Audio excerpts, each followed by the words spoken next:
So I had a sort of a sharp tendril of cloud coming down here, but it ended right above the end of this point of land, pretty much anyway. So I thought I'd bring it across more.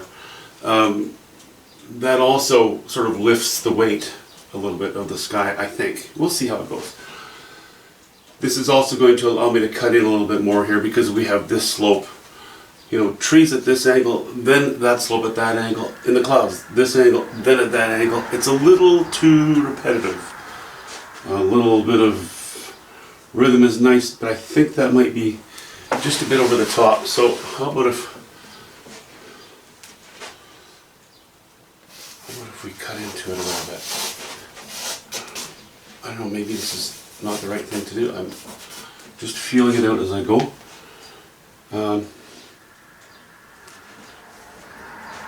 Okay, that's a little better. It's going to come down to which lines are hard, you know, where the drama lies between light and dark. Again, it's just a line drawing, and a line drawing is just the guide. You put the real oomph in when you paint it, right? Okay, a couple of lines here that I feel reasonably confident in.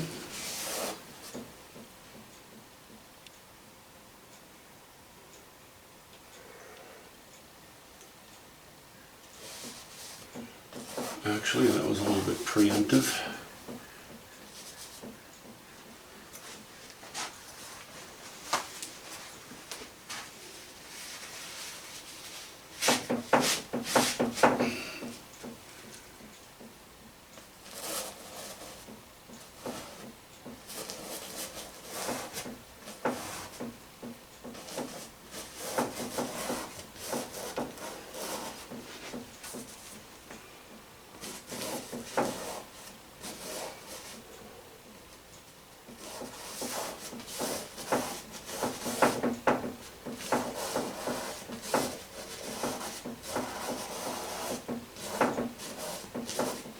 I know these are a bunch of sort of short straight lines for a sky, but that's okay.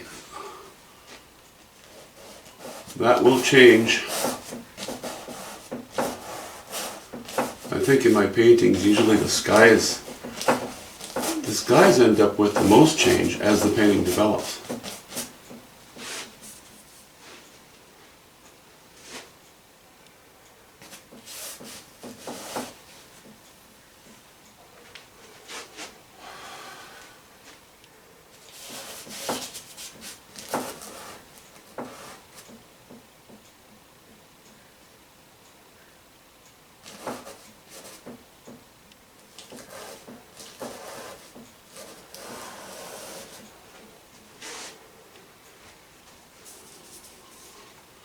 I'm just playing with cobalt blue, raw umber, bit of white.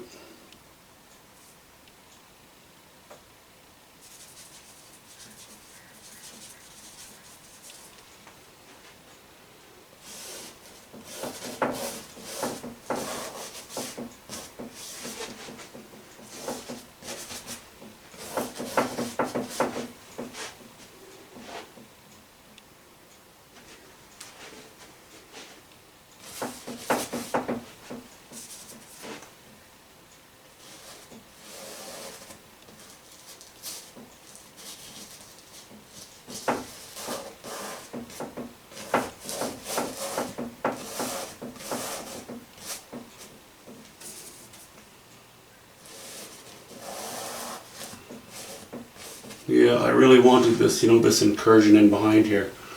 I wanted it to be broken up with some of this most likely foreground cloud cutting right across. Just some loose tendrils of moisture.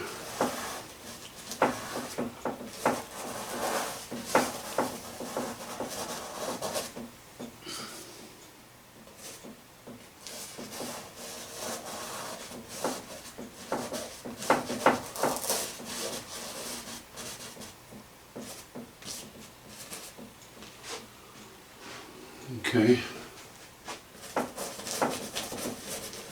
It's going to be a moody one.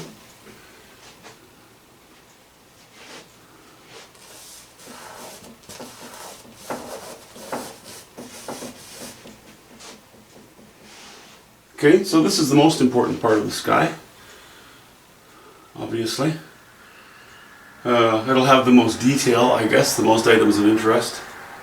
And that falls within our, you know, our main sort of area, our initial area of attraction in the painting.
So working down in here, well, most of this actually, varying degrees of raw umber, cobalt blue, some titanium white. You know, if I do an area and the area adjacent to it isn't an exact match, I don't care. I want the variety in there.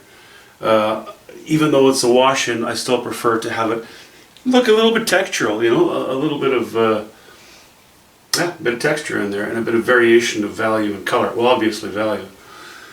And then we come into here, and this is really leaning heavily towards almost raw umber with just the slightest hint of blue. Actually, almost pure raw umber and white in this area. And then adding hints of cobalt blue as we come here. More and more to the right, so that we almost, this line between this cloud bank and that cloud bank is going to fade out towards nothing, and it'll sort of become monolithic down here. I used, just this little brush to cut in around my tree shapes, rock shapes, what have you, because even though this is more than likely going to be a knife painting, I'm very happy with this line, and I think to me it's quite important to maintain and preserve the accuracy of those small details of that line along here. Not to add anything, not to take anything away, unless I come across something I want to change, obviously. So I use the small brush for that. I have a much bigger brush that I was using to darken the rocks earlier, but I've used this for the sky. What is this? This is an 8, which would make this a 6, I guess. Is that right? Yeah, a 6 and an 8. Now this is pretty small brush considering the area that I'm covering, but you do see, or I can from my vantage point anyway, differences in stroke direction and thickness changes in the layer of paint that I'm putting on, variations in hue and in value, but with the small brush that shows more. If you have a big 2-inch brush, and I were just to cover things in, or whatever, a 1-inch brush, 1.5-inch brush, you will definitely end up with a flatter look. And I'm just fine with, even though it's a wash-in and will get for the most part covered, I'm just fine with, using a smaller brush and pecking away at it a little more slowly. So the remainder of this, I have decided to put some blue sky here. It's going to be purplish, ultramarine blue, going into more cobalt blue, coming into an area that there's likely sort of a worn out thunderhead in the distance there, or some sort of cloud matter in behind here. This will be a very important light source, but that's going to be, say for example, the sun is coming from behind us and to the right, or from the right. That's going to illuminate this quite strongly, and then we'll fade off into a bluer sky. These clouds here won't be catching that much light. These rocks will be catching some light from the right again. So it's so nice when you have a cloudy day like that. You get such a mishmash of direction of light. So it's not like a still life where you have, a source of light and your lemon, your fish, your egg, or your flowers, where all of the light is coming from the left. And on the right-hand side of your objects, you only use a little bit of, or portray a little bit of ambient light or reflected light. It can come from all different directions, and that's another thing I love about a stormy sky. You can do so much with it. Your imagination is the limit, for the most part. I'm just going to put these trunks in. I like what they are. I'm just going to use a little bit of burnt sienna to color those in. So I guess that is for the next video. Pretty happy with it so far. Let's start playing with the blues and purples. We'll talk to you very soon. On the other hand, why make you wait until the next video? We may as well get this in now. My mom always told me, if you can avoid it, don't torture people. It's not nice. So I'm just scrubbing it in. I mean, you're seeing this rainbow effect. It's not going to stay like that. That's just the graduation of warmer colors to cooler colors, higher value to lower value. We're going to incur, and that's all over the place. With our paint, we're going to maybe not too much in the wash-in, but really when we take the knife to it or brush to it and make the final painting, there's going to be some design within this. So we've gone yellow ochre, raw umber, white. Yellow ochre and white. Yellow ochre, raw umber, a hint of cobalt blue and white. Yellow ochre, no, very little yellow ochre, mostly cobalt blue and a bit of white. Going almost to straight cobalt blue here, dropping some of the white, and then starting to add a little bit of ultramarine blue to our cobalt blue, which still has hints of yellow ochre here and there. We get to here, we're going to get rid of the cobalt blue, just go to ultramarine blue, and I'm actually dirtying it up a little bit with a bit of burnt sienna for this, from the back corner here. And then I'm going to add a little bit of alizarin crimson to it. I've already added a little bit of alizarin crimson in places. To go a bit purple, that will take down the chroma of the color, and I think help to avoid kind of the cartoonish look that it can have. But it's a wash-in, so it also gives me room to knock the colors up again once we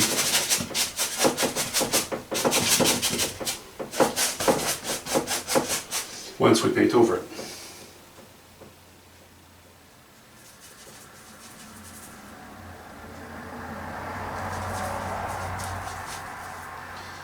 So yeah, it's not, it's just more labor right now. But this, of course, is a spark of life, eh? So far. Right now it's just a fairly grey painting, warm-ish, you know, hints of some greenish here. And now I start to bring some life to it, which, well, visually it's more rewarding in a way.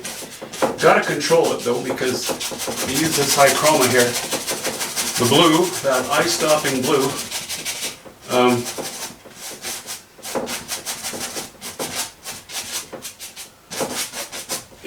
it can overpower other areas of the painting. You don't want that. This is, you know, this is off this way.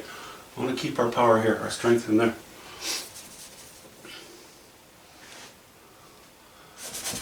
And it's okay if these colors are stronger than those, but then we have to make up with this with higher value or stronger lines, harder edges, that sort of thing. But I know from experience, if I were to go pure ultramarine blue over here, it'd be very difficult for me to compete with it with anything over here, with just values. That chroma would be so high. That's why I'm, in effect, contaminating the color a little bit.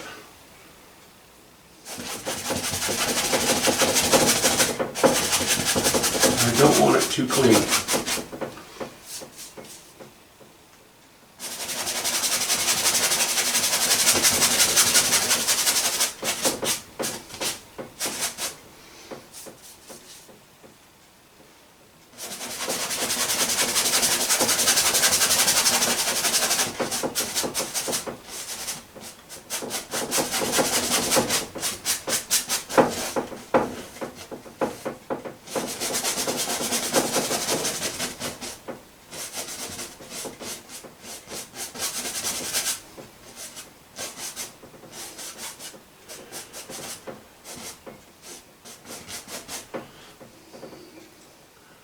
I think I'm going to reintroduce a little bit of cobalt blue, which I do not have on my palette at the moment. And 3, 2, 1. Now I do have on my palette. So let's do that. No, we're getting a little closer to the horizon. I think that I'd like to reintroduce a bit of the blue. This has that deep sky depth. This needs to have the indication of maybe what, a little more atmospheric moisture. Would that be how you'd say it? I don't know. But certainly because of the angle through which you are looking at the atmosphere, You are looking through more moisture. You're just looking through more atmosphere. Very good.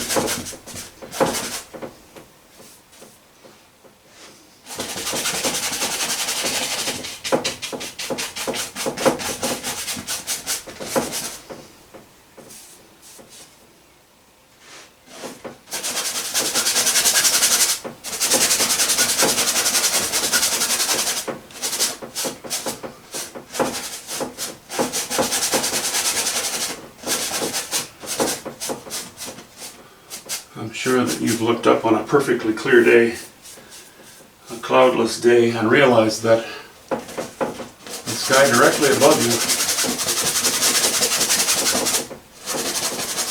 is a much deeper blue than the sky that is close to the horizon.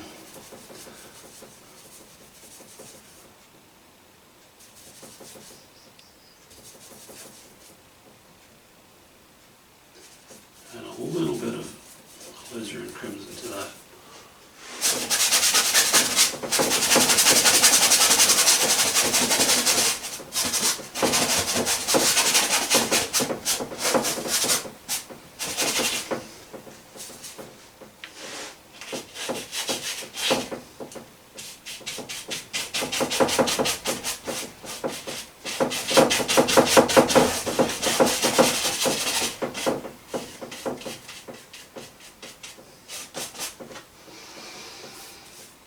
Okay. I always love it when that blinding white canvas is no longer blinding white.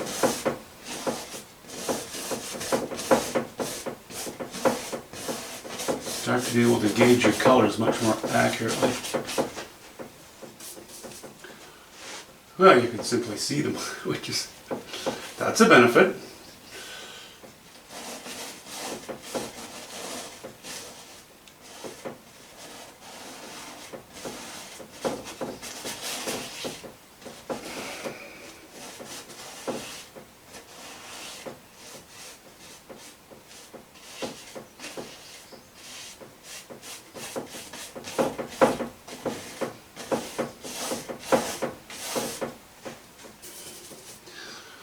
All right.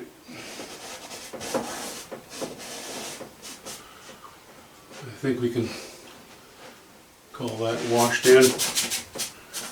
I'm not going to worry about too much more. I'm going to sit and have a think about it. You know, I may put a cloud in, or a distant cloud, or change the way the light shows in the sky. I'm not going to worry about it for the moment. The only white remaining is these, as I said. I'm just going to, they're unimportant. Once my brush is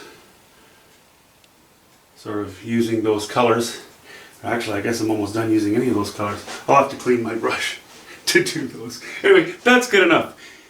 That is the painting washed in. I look forward to getting on to the final coat, as it were. Okay? Now, we'll talk to you soon.